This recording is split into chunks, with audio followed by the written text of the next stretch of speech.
छोटा सा कमरा, दीवार पर पुराना पंखा, माँ बिस्तर पर बीमार। समीर चुपचाप खड़ा है। माँ कमजोर आवाज में, समीर बेटा, दवा खत्म हो गई है। समीर जबरदस्ती मुस्कुराते हुए, अम्मी कल ले आऊंगा। माँ सो जाती है। समीर का चेहरा सीरियस हो जाता है।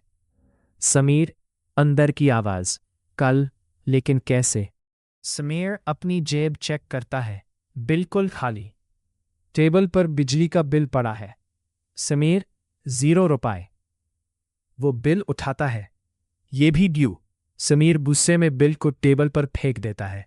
समीर, जिंदगी इतनी मुश्किल क्यों है?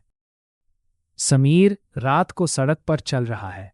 आसपास luxury cars, bright lights.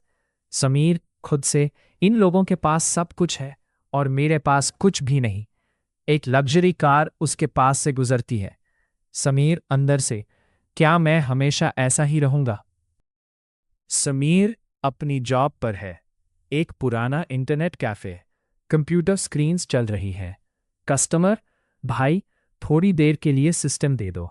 Sameer, जी।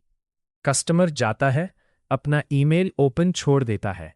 समीर स्क्रीन की तरफ देखता है, रुक जाता है। स्क्रीन पर एक ईमेल फ्लैश होता है। Congratulations, you have won $10,000। Sameer हल्की सी हंसी करता है, फिर सीरियस हो जाता है। समीर, लोग अब भी इस पे यकीन करते हैं। थोड़ी देर खामोशी। समीर धीरे से, अगर ये लोग बेवकूफ बन सकते हैं, वो स्क्रीन को घूरता है, तो मैं क्यों नहीं? समीर रात को अकेला बैठा है। स्क्रीन की रोशनी उसके चेहरे पर। समीर, गरीबी ने मुझे मजबूर कर दिया है। गहरी सांस, अब मैं भी खेल खेलूंगा। कैमरा उसकी आंखों पर zoom. Determination plus darkness, Cliff hanger. ये सिर्फ शुरुआत थी। उसने सिर्फ एक फैसला किया, लेकिन उस फैसले ने सब कुछ बदल देना था।